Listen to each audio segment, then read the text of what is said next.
Horrendous hours at the ER. Give him a break.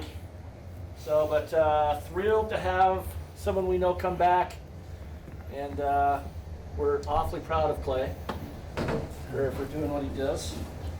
So he's going to talk about sepsis.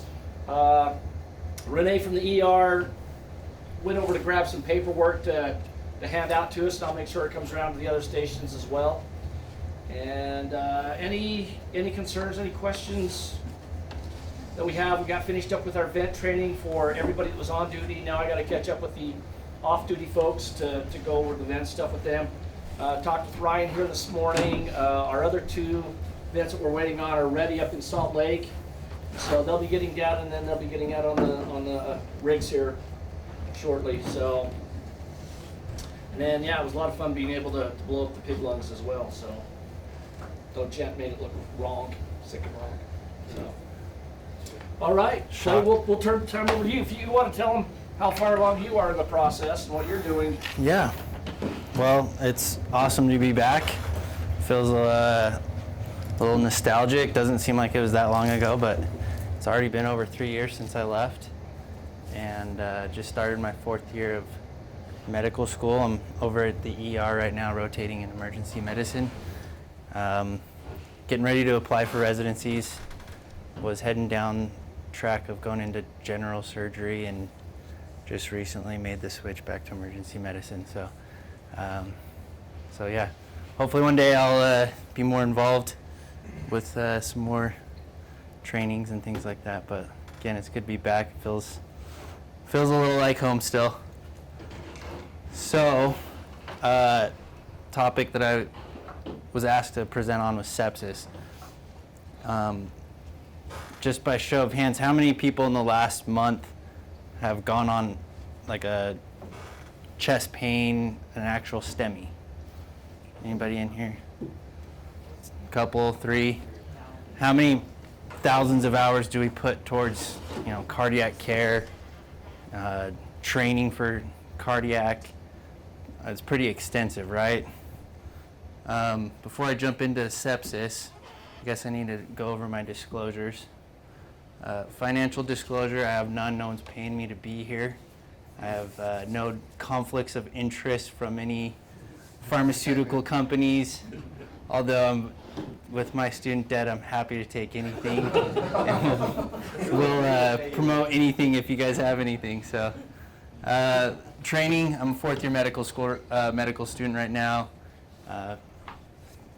It seems like every time I've been in the emergency department at Utah Valley, I've seen a new face with Provo Fire. So there's probably some out at the other stations right now, but I used to be one of the firefighters and paramedics. So, and then my bias was sepsis recognition, and if it's by the time it hits the emergency department, if it's in the emergency department, it's too late. So sepsis is a pretty big deal. As we went through paramedic training, I don't remember one lecture, one topic about sepsis and what it was. So have a little quiz, just a one question.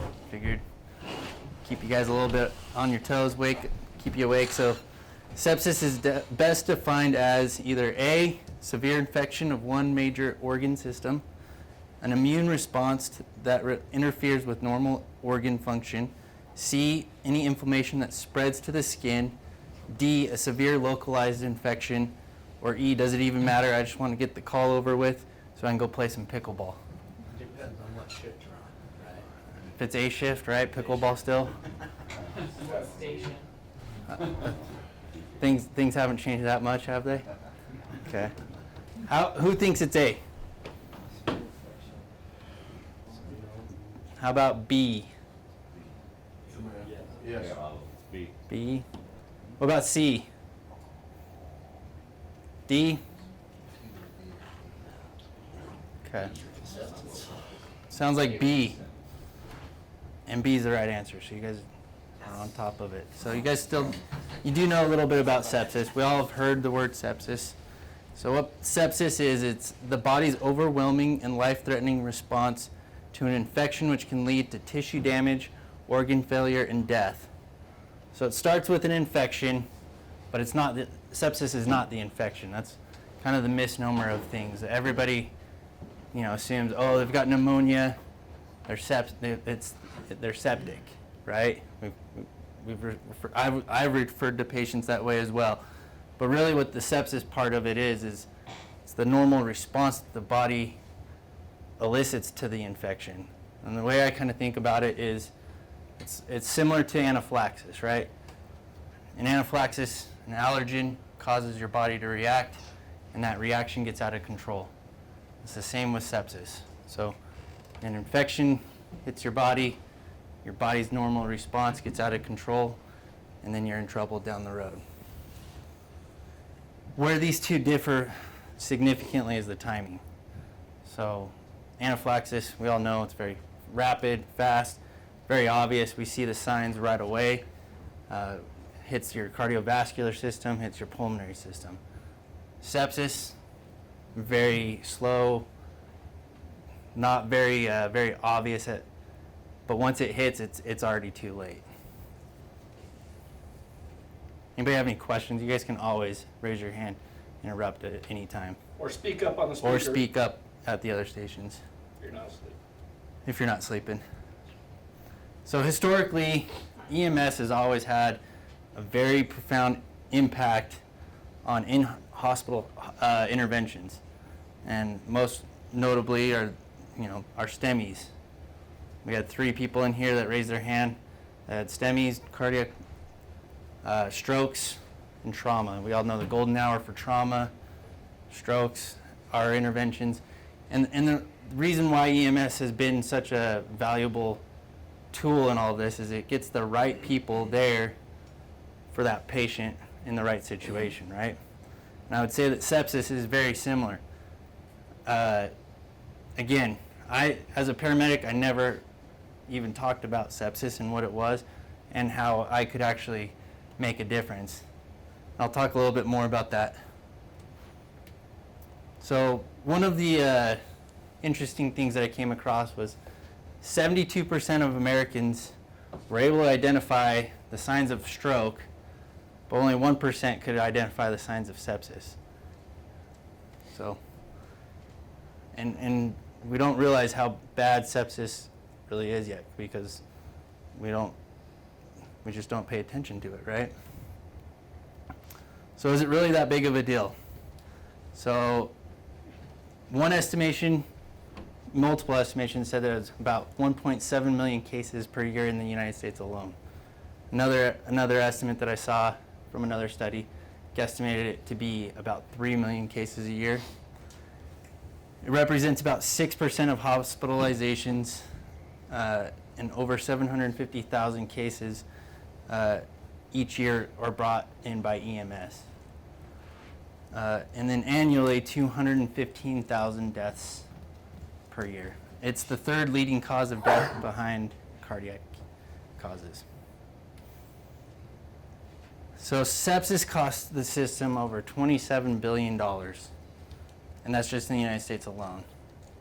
And every year that it's estimated it's going up about 6.25%, which we all know our job, we don't really care that much about costs. We're not that involved with saving costs because it's life-saving, right? But EMS plays a much bigger role than any of us can realize. So for every 2 acute MI patients, 5 patients have been hospitalized with severe sepsis by EMS. So how many of you guys have gone to the nursing home in the last month? Okay. And interesting enough, the nursing home, the odds ratio goes up about 4. It's a 4. So you're 4 times more likely to have a septic patient if you get called to a nursing home.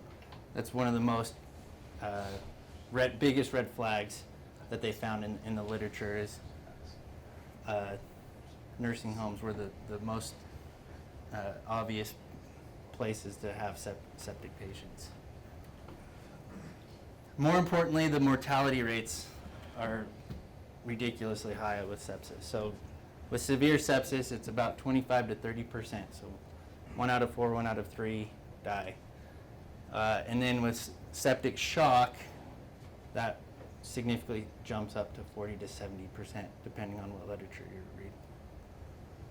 So the big difference that I see that we can make as EMS responders is catching those patients before they get to septic shock.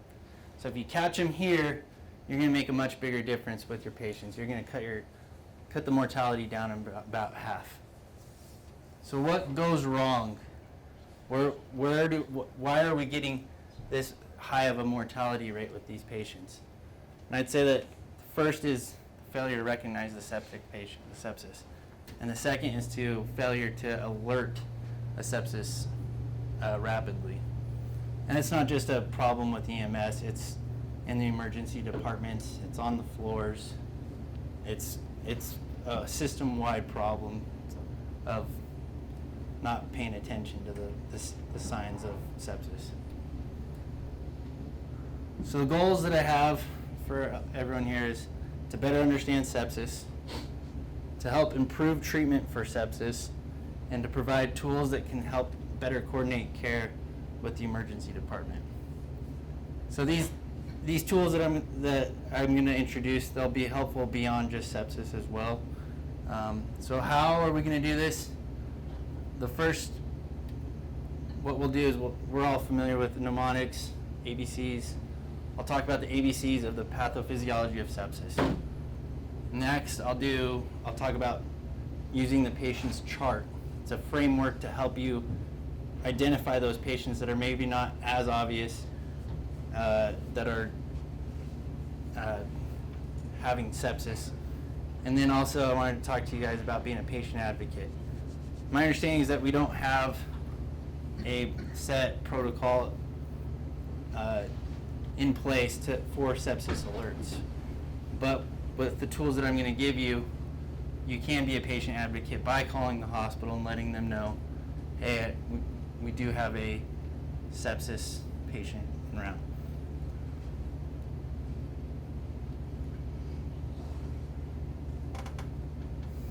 So I've talked about how EMS can really be a big help.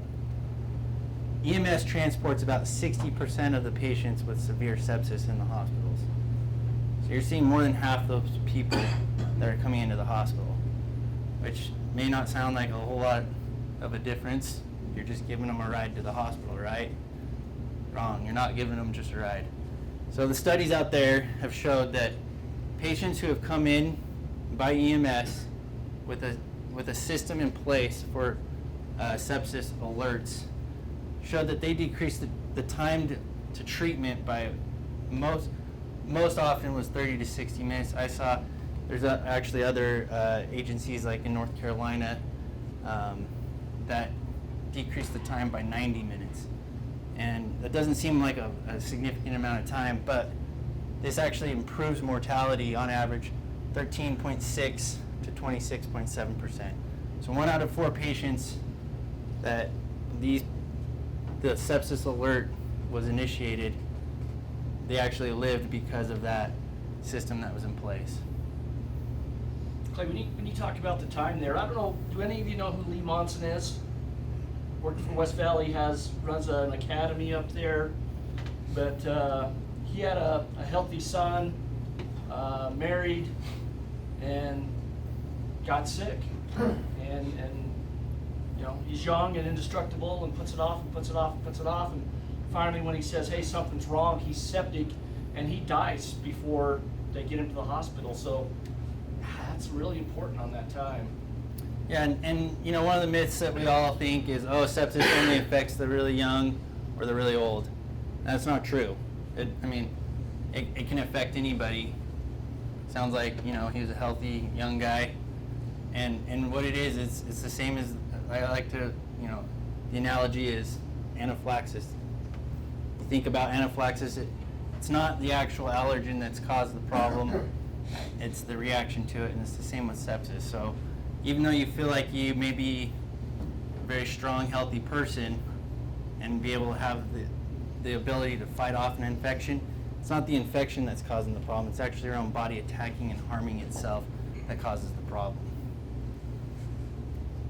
So overall, if you don't take anything else home today, I want you to take this home. This is my firefighter-friendly slide. Infection plus bad vitals equals sepsis. Sepsis plus shock equals septic shock. Okay, and I'm going to come back to that a few times, but infection plus bad vitals equals sepsis. And I want you guys to like have that little red flag pop up in the back of your head every time you go on a call and you see those bad vitals. Start looking for those infections, right? So infections. Most often we all think about bacteria. It can be viral. It can be fungus. We've all seen the diabetic feet, right? Those nasty fungus feet, nasty toes. Those can be a great source of infection for diabetic patients. Parasites. Station 1 guys know all about good old Boulders and Brigham's Landing with all the bed bugs. Those can be a source of infection as well. Overall, the specific immune response to each different one isn't important. What I want you to realize is the body does respond with the innate immune response. And so that's the first response that of your immune system. It's kind of like the first responders of your immune system. So case, if you're dispatched to a 50-year-old male for altered mental status. We've all had those dispatch details, something similar to that. The wife states that he has not been feeling well, but denies any recent illness, and he's generally a healthy person. She says he is not acting like himself and has been very lethargic. So what are some of the possible things that you're thinking with altered mental status? Diabetic, blood sugar, medications, narcotics, Any recent falls or falls, stroke, UTI. Just coming off a 96-hour tour. So what are some questions you want to ask the wife? What are some things that you want to know?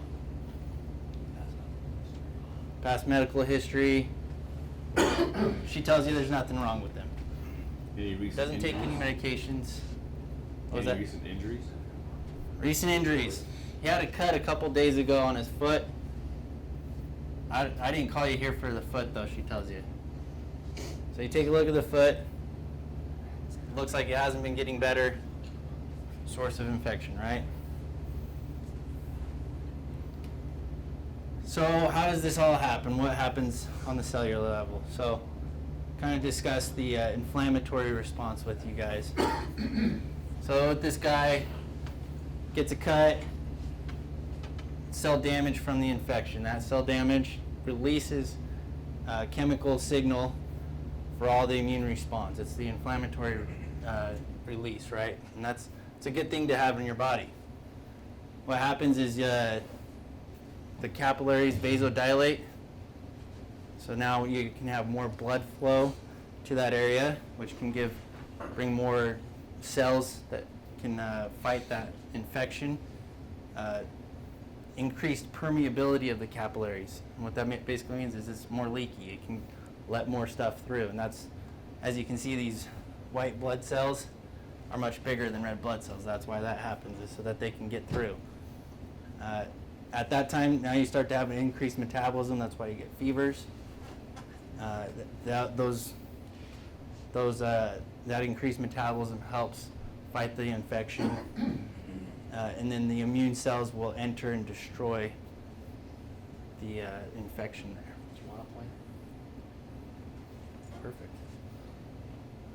So, Just Perfect. right there. okay. So how do we know the difference between someone who's sick and has a regular infection response and someone who actually has a septic response, right? So that's where the SIRS criteria comes in. It's a syndrome, systemic inflammatory response syndrome.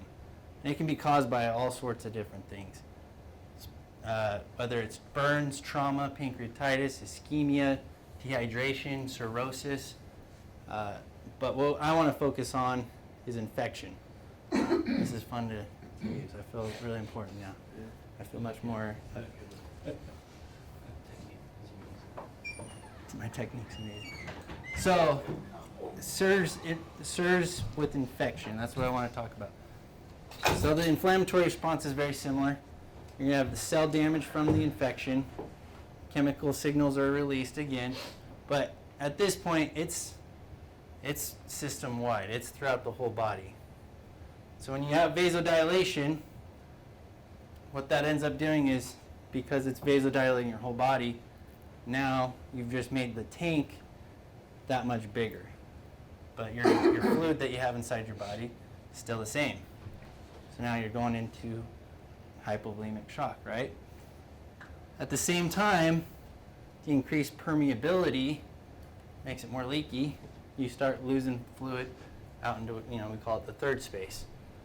Now your volume inside that bigger tank is going down as well. So now you're worsening your hypovolemic shock at both ends, right? Your increased metabolism, well, that's a good thing to have. It helps fight off the infection. It slows down the reproduction of the bacteria or the replication of the virus. But you've got a patient who's in shock, and now you're increasing metabolism, which means you're increasing the oxygen demand. And so now you're making it harder for that patient as well, right? Well, the body's making it itself. It's harder for itself.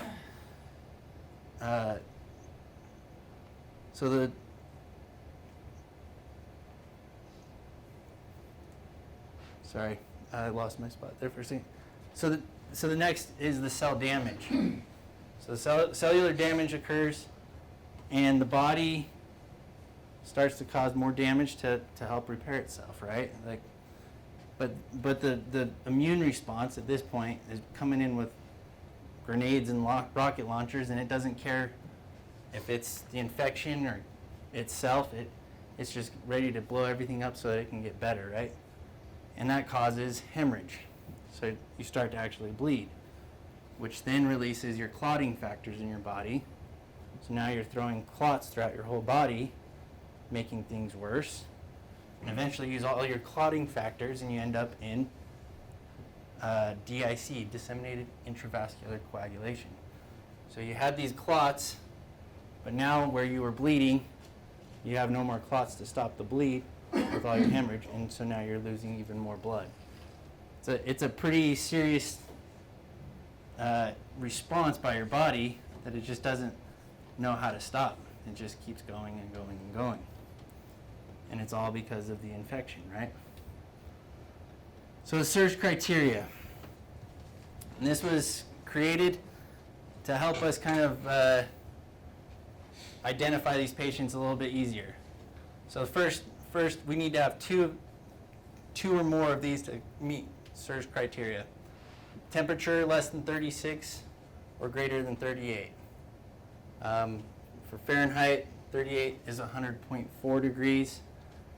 I'm trying to remember what 36 is. It's like 95.8 degrees or something like that. Say less than 96 degrees. Heart rate greater than 90 beats per minute. Now when I was a medic, I always thought tachycardia was greater than 100, right? But it's actually, should set your alarm off if you see someone that's got a heart rate greater than 90. That will help meet SIRS criteria. And then tachypnea, greater than 20 breaths per minute, or end tidal CO2 less than 32. And I know we all have end tidal CO2 capabilities on here. That's a tool I think you guys can really use on these sick patients. It's just another tool that can help you assess these patients. And then the white blood cell count doesn't really apply for EMS, right? We're not pulling CBCs and running our own differentials here. So as you can see, there's a few different levels of our. Do we have a question? Was there a question? Yeah. Do they always have a fever? Do they always have a fever? No. No. No. That's one of the myths that I'm going to talk about in just a second, but I'll talk about it now. We always think, oh, you know, they're sick. They've got to have a high fever. That the higher the fever, the sicker they are. Well, the studies actually show that the mortality rates are actually significantly higher with the patients who have the lower temperature, and much lower mortality rate with the higher temperatures. So there's a couple different theories on that.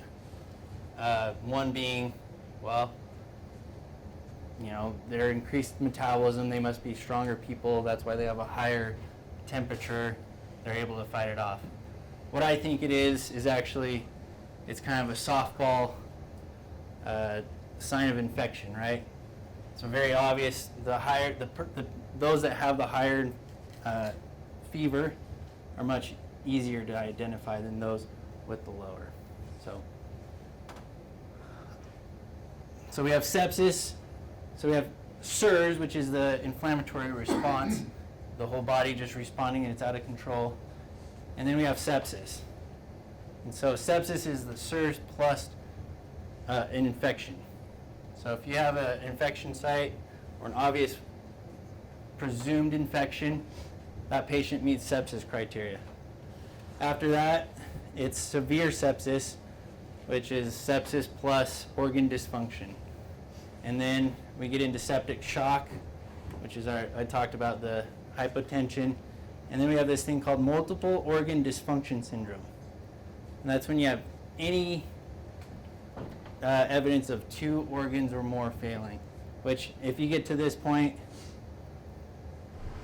and you start seeing things fail, you better get going to the hospital quick because they're not going to be lasting long.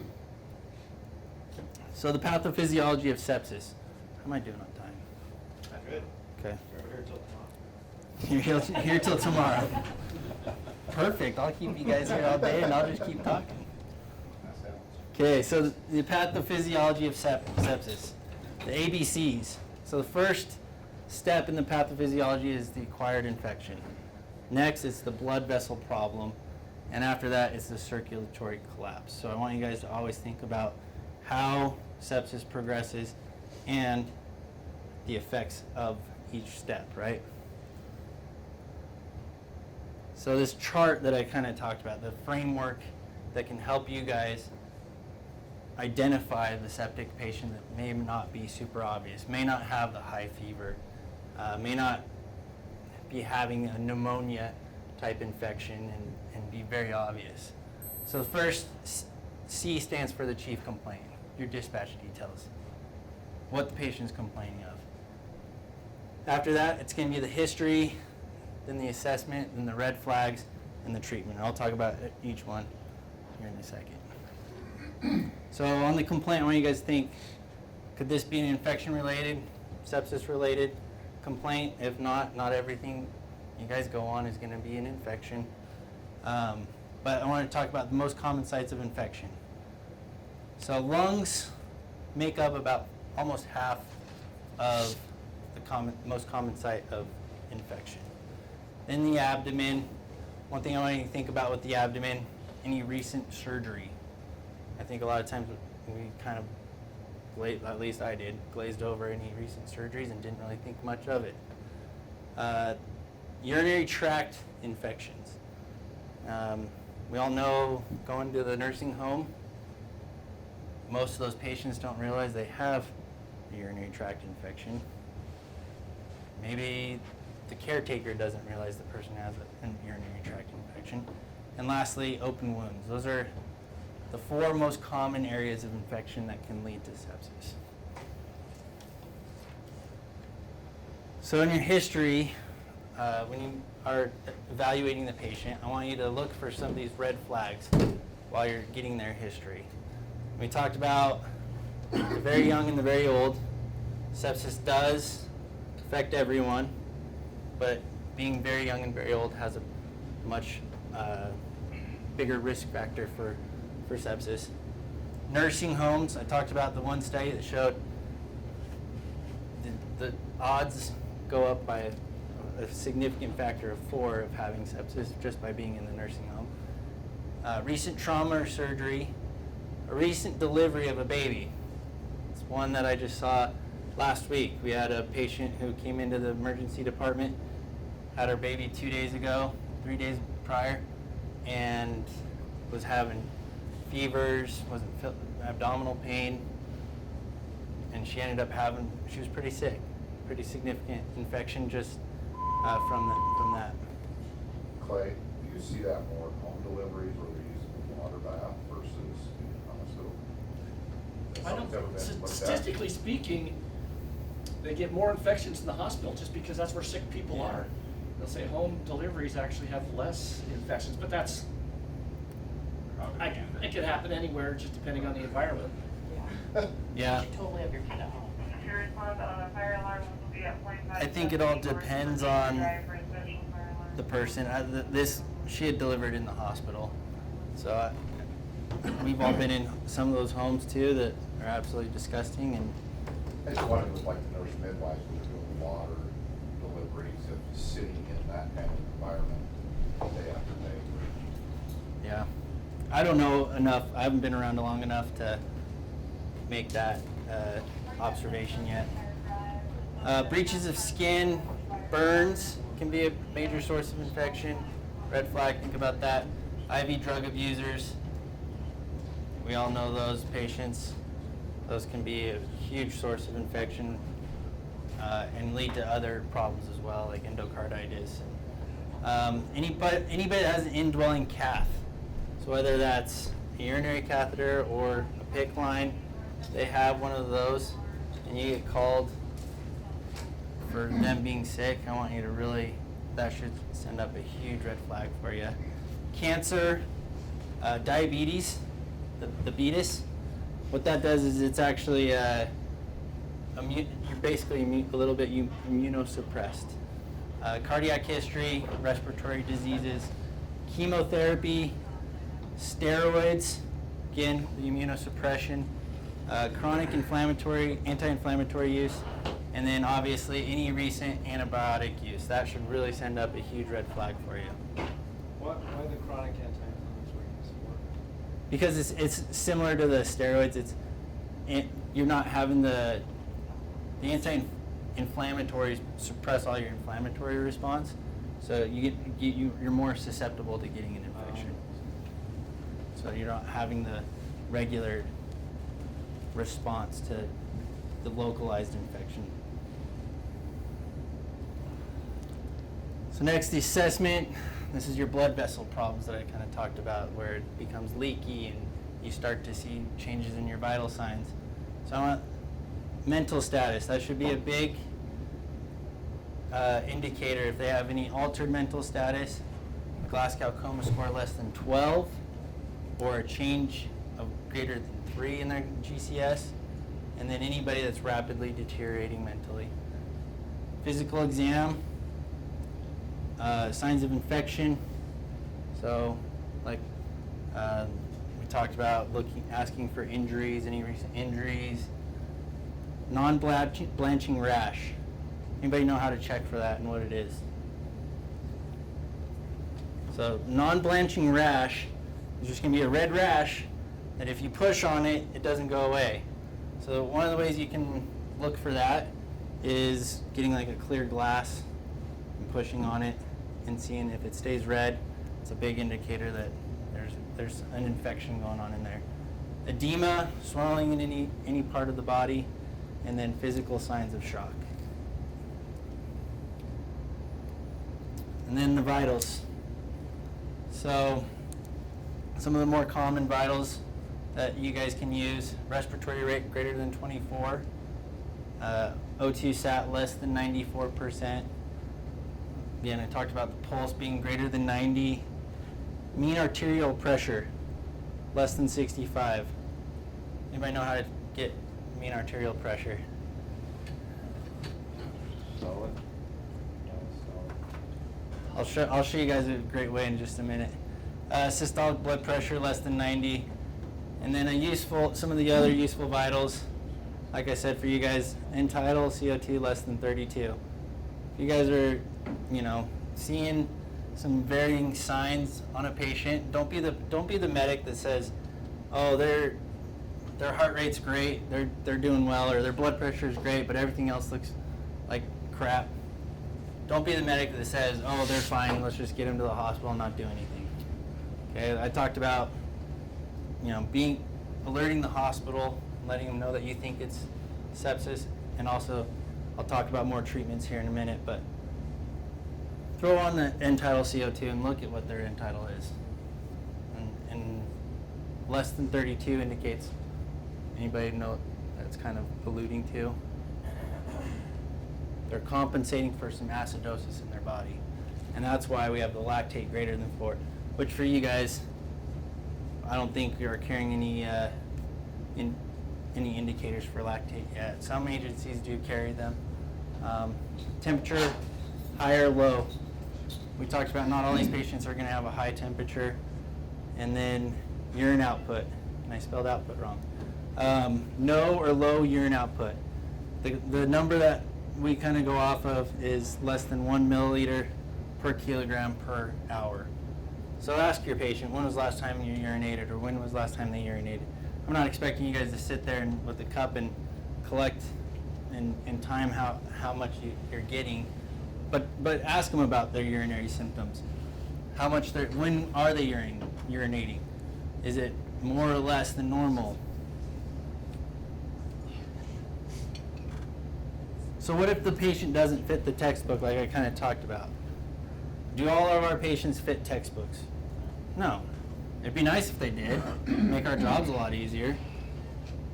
Maybe we should start passing those out and telling them before they call 911 that they need to read the textbook and fit those before they call, right? So again, I just wanted to encourage you guys, don't be the medic who sees one good vital sign and writes it off and says, oh, they're good. This is something you guys can really make a big impact on patient care. So if you have suspicion and the story fits, and even though the vitals don't 100% line up, go on your clinical suspicion. So mean arterial pressure, it's a great tool. So you're going to double the diastolic blood pressure, add the systolic blood pressure, divide it by 3.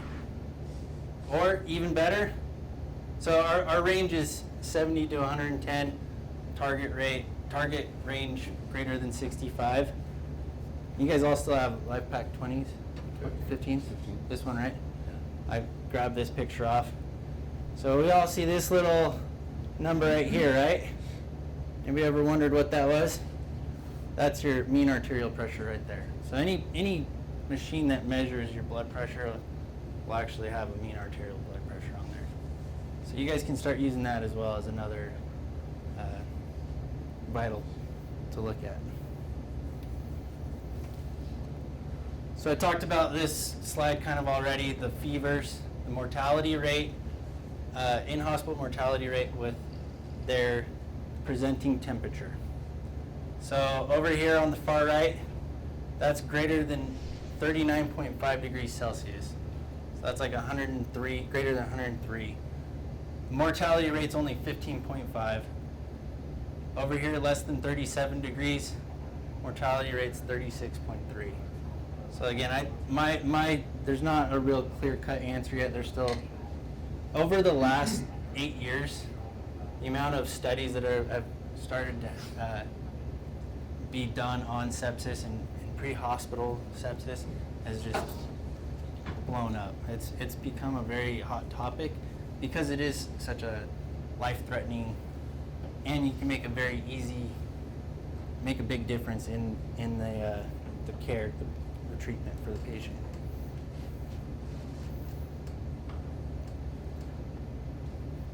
So on our chart, again, CHAR, red flags. This is where you start seeing the circulatory collapse.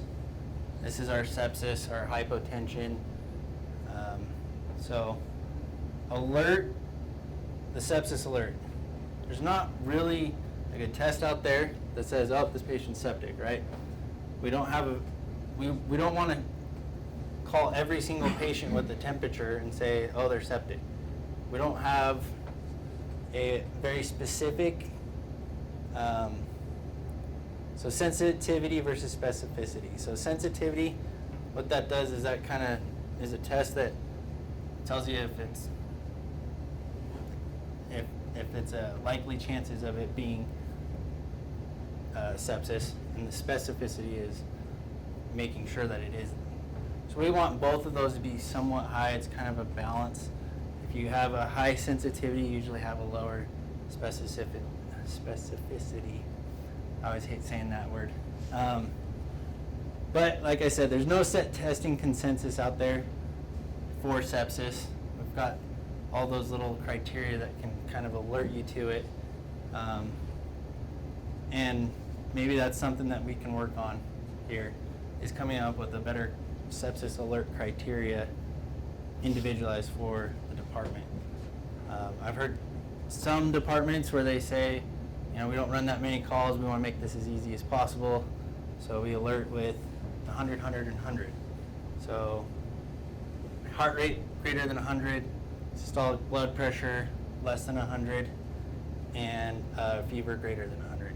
And that is their criteria, but I think here you guys can do a little bit better than that, and we can work on that.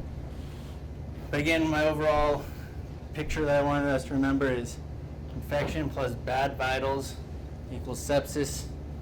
Sepsis plus shock equals septic shock.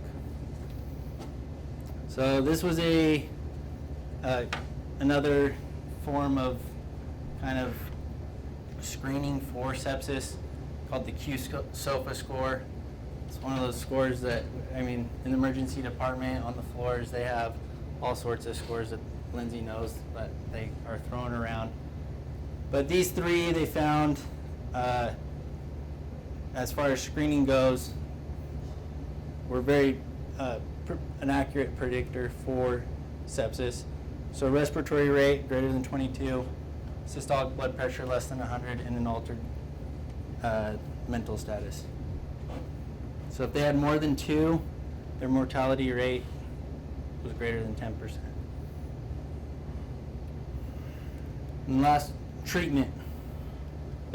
So airway, if you have one of these patients that very clear-cut sepsis, I want you to start thinking maybe this may be a patient that we end up having to intubate. I know we always kind of use it as a crutch that, oh, we're right here from the hospital. Doesn't mean you guys shouldn't be thinking in the back of your head, because anytime these patients, once they go, they're going fast. And then a lot of these patients will have a requirement for higher ventilation pressures. And so it sounds like you guys have gotten vents now. They have CPAP, BiPAP capabilities. We carry a BiPAP mask that just runs off of O2 on its own. But Okay. the ventilator's more for full rest. Okay. So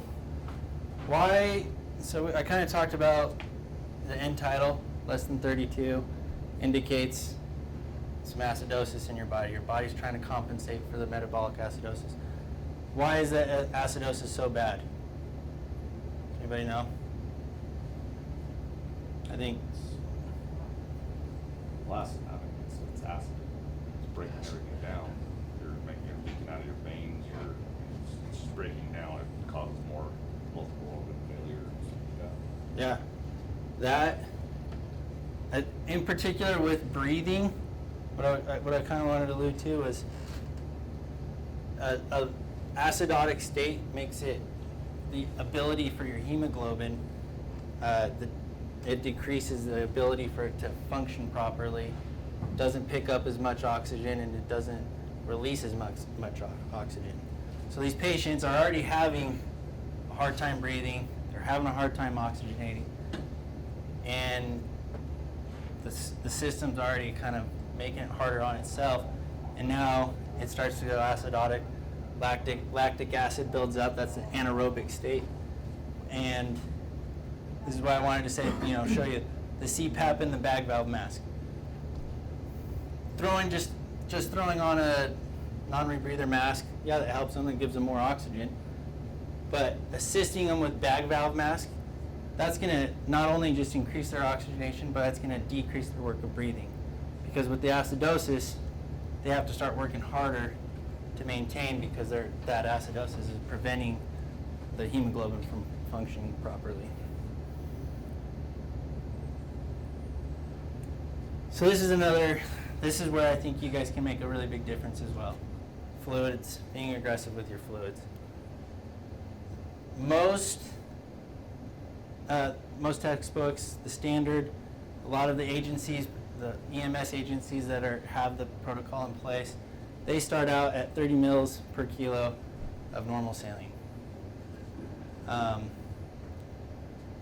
Most of us don't. You guys are so close that it's not as big of a worry to overload a patient, but when you need to stop with the aggressive fluid resuscitation is any sign of improvement. You start to hear rails, which means you're overloading the patient with hepatomegaly. That's going to be more in your pediatric patients that are having sepsis. That'll be really obvious. You'll actually be able to feel across the sternum, right underneath the sternum, and you'll start to feel that fluid back up into their liver.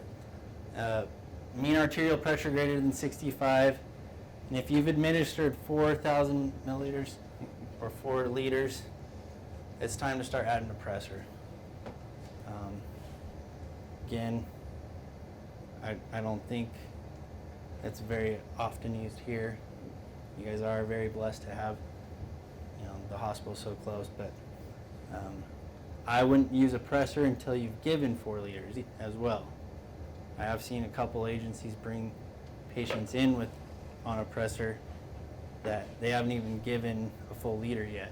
So get the double IVs, large bore IVs, and start putting fluids in, and don't give pressors until you've given the 4 liters.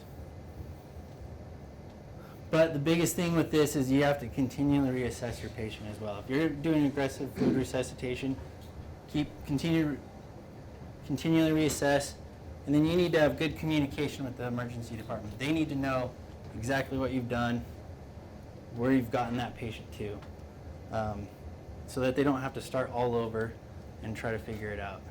If you've given 2 liters in the field and you don't let the emergency department know that, now they're going to go back and say, we're going to have to give more, and you're just delaying that care a little bit. So good communication is key.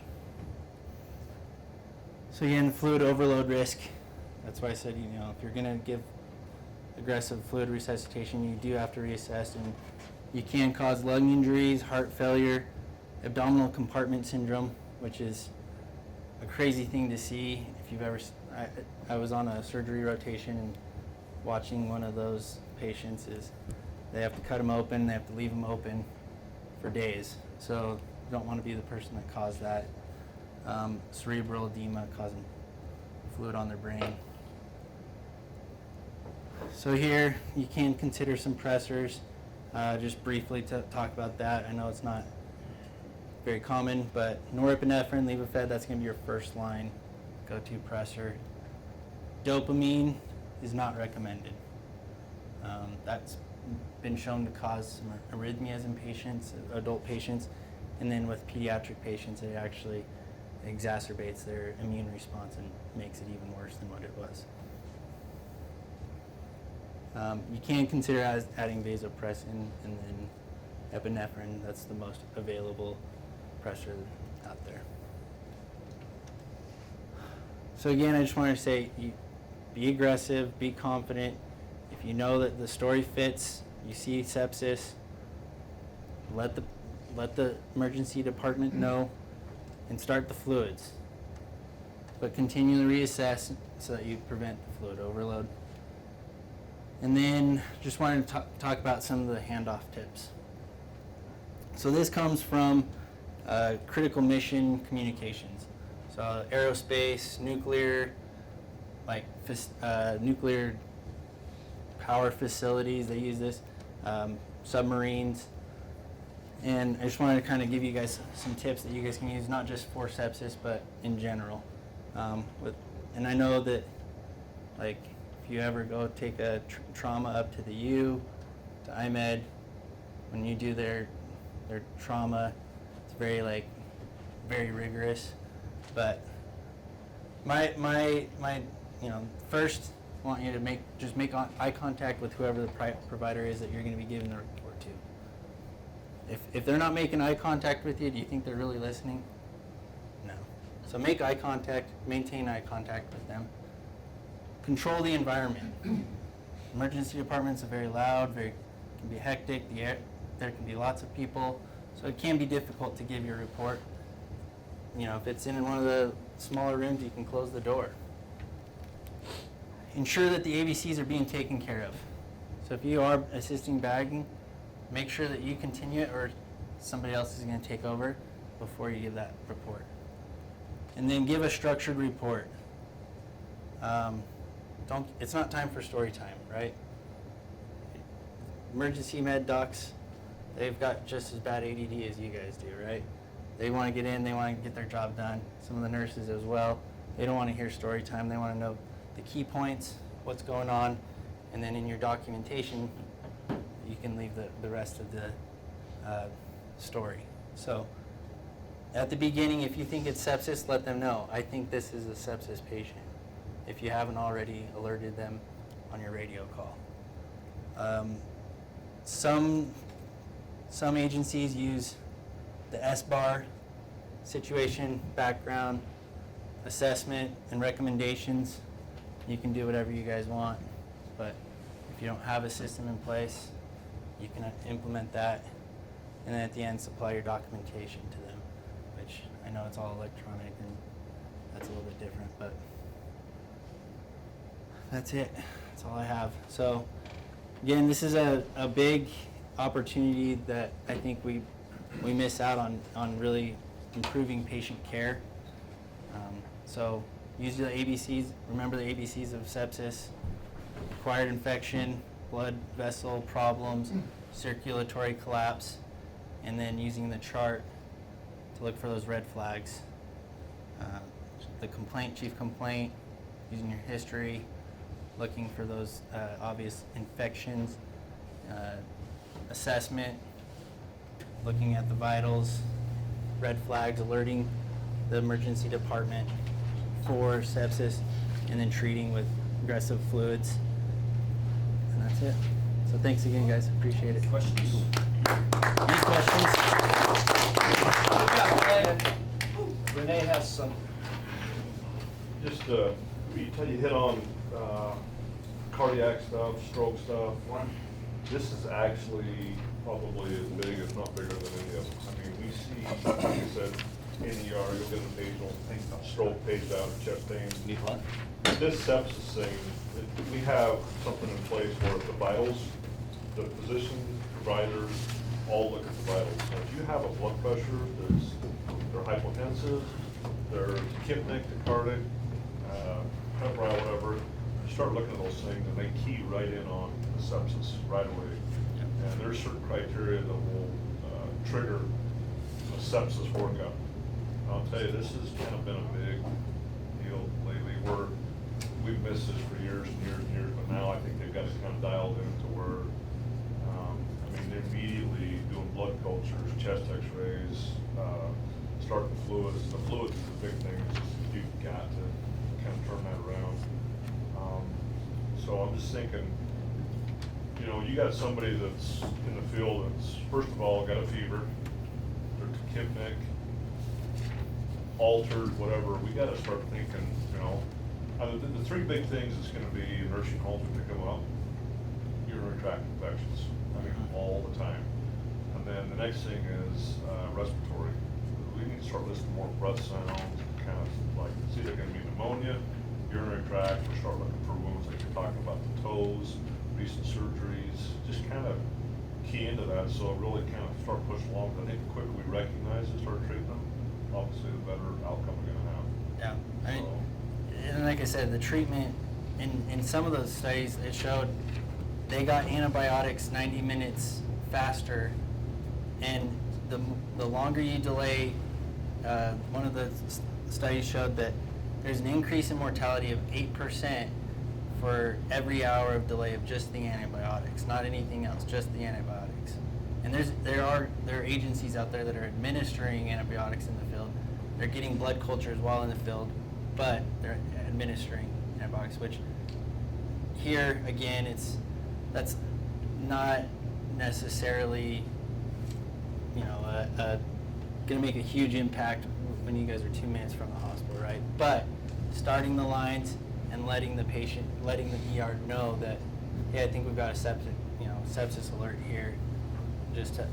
That'll get the right people there with the right tools to help manage that patient faster and improve their outcomes. So. I just brought some data from Utah Valley that Dean asked me to share with you. Beautiful presentation. Thank you, Lindsay. Lindsay and I work in the same department. If you don't know me, I think most of you have seen me at least. I'm Renee Atwood. I'm the educator at Utah Valley Emergency Department. And this has been, one thing that I can say is Utah Valley is ahead of the world on the sepsis bundle, which is the kind of the way that we approach it, like Lindsay talked about, doing the blood cultures, the IVs, the lactate, the fluids, and the antibiotic within 3 hours on an adult, within 1 hour on a kid, you'll see that come around. The study that made this go crazy in New York was in 2012 when a kid that was a 12-year-old died, and they looked into it, and they found that they could decrease the mortality. It said, so it just came out that there's a world sepsis day now. So Donna just sent me the article, and the article gave this statistic: 1.7 million cases annually of sepsis in the United States. 1 in 3 people in the hospital that die is because of sepsis. So it's bigger than heart and stroke and all that. So the data that I have is we had 104 cases at Utah Valley of sepsis that came out to really be the sepsis numbers. Did you share this already? No, I didn't get the Utah Valley numbers. They had 54 cases. We have 54 cases this year at Utah Valley. Last year, our mortality rate was 6.7%. And the national mortality rate, what did you give? It's 25 to 30% for severe sepsis, and then septic shock, it's 40 to 70%. So did you catch what Utah Valley's was? 6.9% last year. Some of the small places, depending on their numbers, do really well. American Fork this year is 0%. They have 41, so you can say, well, they don't have very many patients. We have 54. We're 1.9%. We're, of the big hospitals, big 4, we're ahead of them by far. The closest to us is 4%. So if you look nationally, we're way ahead in our hospital, Intermountain. Place all on Dr. Callis as well. Yeah, Dr. Callis is our lead guy. He's all over this. And then our charge nurses wanted me to share a couple things. One is 1 IV is better than 2 just because we've got to get 2 blood cultures, and it makes it really difficult for us to find that second site. So our sepsis point person for nursing is Donna, and for our doctors is Callis, and of course Simmons is also. So 1 IV is much better for us, it makes it easier for us to get the other sample. They say not to draw off of the existing IV for our cultures, so that makes it tough. And then fluids is really controversial. They really don't want us, unless you're in septic shock, to give too much fluid. However, they're doing a study currently at Utah Valley versus vasopressors versus fluids. So we'll see what that study shows, but right now, just do what you're doing. I mean, excellent presentation. Any questions? The one thing is those unrecognizable things, those red flag ones that Lindsay talked about, they're so hard. You get that weak lady that has heart history and diabetic, and then they're altered, and anytime there's an altered LOC involved, a drug overdose involved, any of those kinds of patients, the sepsis stroke, MIs that are general weakness kind of things, those things, we don't even know in the ER which pathway to go down. So how are you guys gonna know? But if you say, just like you said, I'm just concerned in the back of my mind, I'm just concerned this could be sepsis. It could be stroke, sepsis, or MI, but that just gives us an idea that you're thinking about it. So really, really helpful to have that hand up. Think about it even on the call in to the charge nurses so they can get ready. We're the only hospital that does the sepsis alert. And IMED has even been down to see our process. So the physicians who have done this at Utah Valley, the pulmonologist especially, Dr. Bishop, has really been extremely involved in this, extremely vigilant. We've even had fishbone diagrams to try to get down to the nitty gritty. And you can tell if we went last year from 4% or 6% to 1.9%, 2% this year, we're even improving all the time. So we appreciate what you do. Your heads up for sepsis, trauma, stroke, and MI, and this makes a difference. And Dr. Simmons says we save more lives with sepsis than any other thing we see. So it's a big deal. So thank you. Any questions for me? Sorry to take your time. No, okay. I have the data that I could send you if you're interested. Okay. All right, thanks you guys. Make sure you get on the roll. You're over